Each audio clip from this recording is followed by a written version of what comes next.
Hi, in this video I will be showing you how to work the hairpin loop cast-on.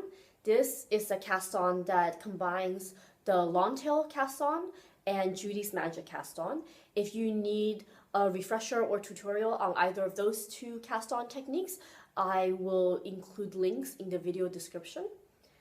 The hairpin loop cast-on was used to start this halter top. It created a loop that was then used to form the straps and a seamless front.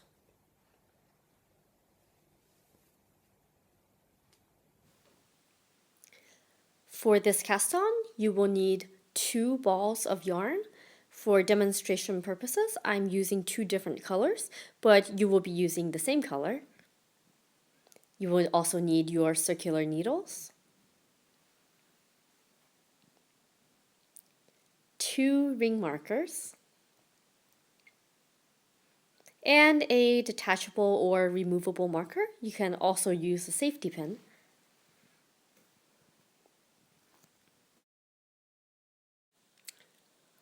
To start, you will take your 2 strands of yarn and make a slip knot using both of them.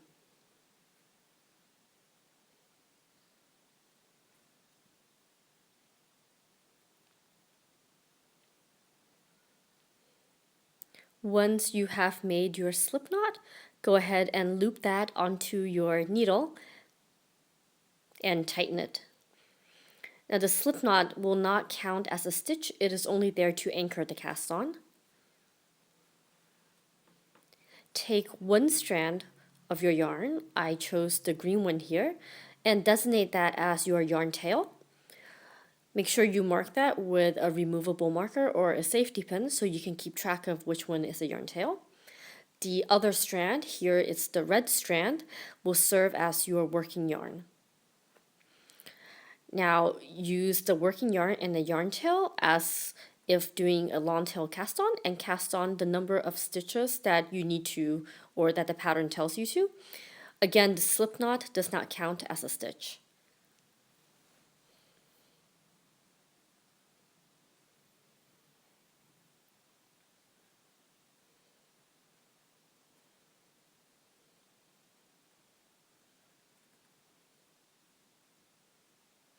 Once you have cast on the number of stitches you need, you will place a ring marker onto the needle, and then using the long tail cast on 1 more stitch.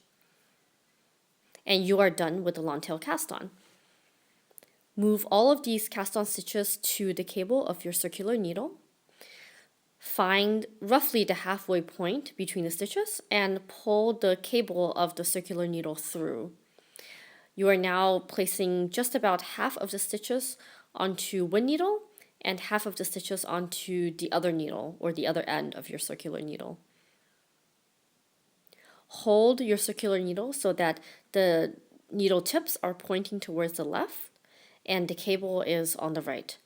You also want to make sure the needle with the ring marker on it is on top and the needle with the slip knot is on the bottom.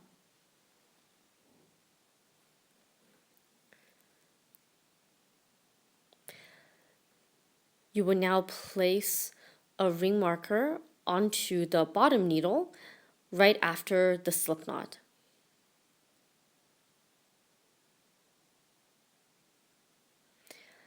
Everything to the left of the ring markers are your long tail cast on stitches, except for that one last one. Everything to the right of the ring markers are Judy's magic cast on stitches.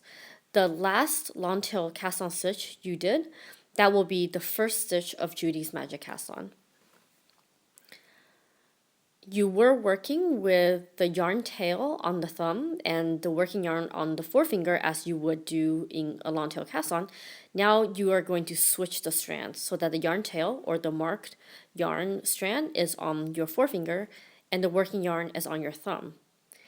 Now you will use Judy's magic cast on and start casting on first on the bottom needle and then on the top needle. And remember that that last long tail cast on stitch is serving as the first stitch of Judy's magic cast on. So you will count, for instance, for now, at this point, I have 2 stitches on the top and 2 stitches on the bottom. Keep casting on using the magic cast on until you have the number of stitches you need or that the pattern tells you to.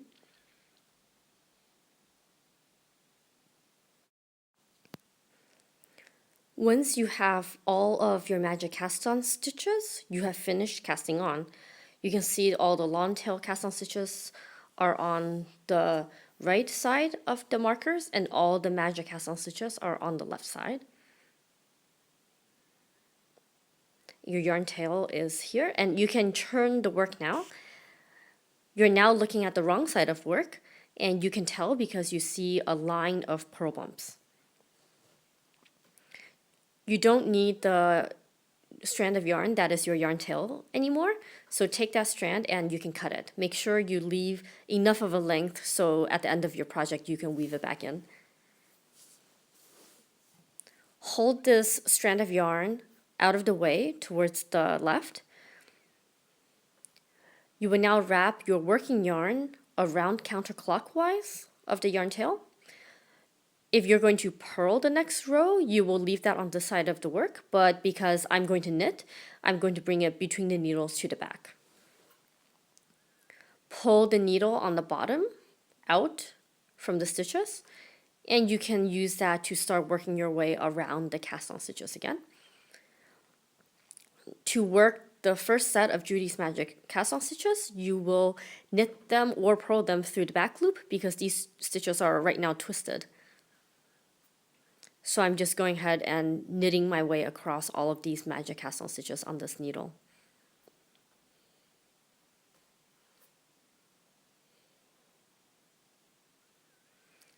When you get to 1 stitch before the marker, you have reached the last long tail cast on stitch and you will knit that through the front loop. Slide marker and work the rest of the long tail cast on stitches until you reach the end of this, the stitches on this needle.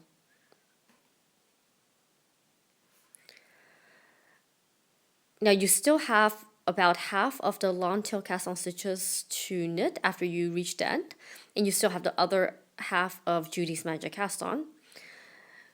To work the rest of the stitches, you will work something like a magic loop. So you will push the needle on the bottom back through all the stitches and turn the work so that that needle is now on top.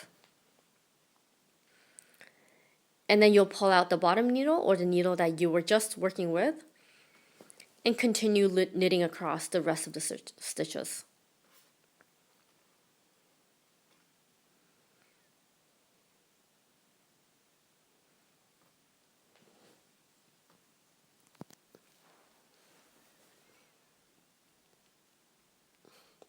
You will eventually come to that original slip knot. We don't need this anymore since we have already cast on all of our stitches, so just simply drop that off of the needle. At this point, we are going to make a closed loop with the long tail cast on stitches. So it's a little bit like joining to working around. Make sure that none of the stitches are twisted, that everything is laying nice and flat on the needles or the needles and the cable.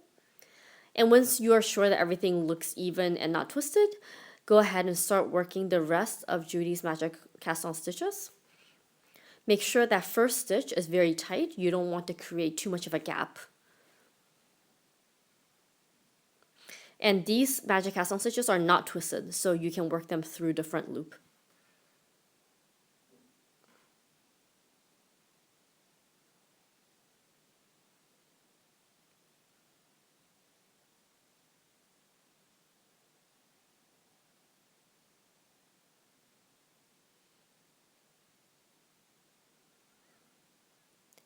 And now I have finished working across all of my cast on stitches once.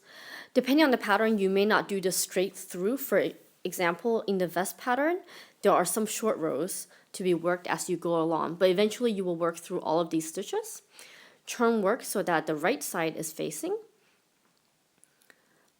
And you can now see the construction or the way that the cast on stitches have formed this hairpin loop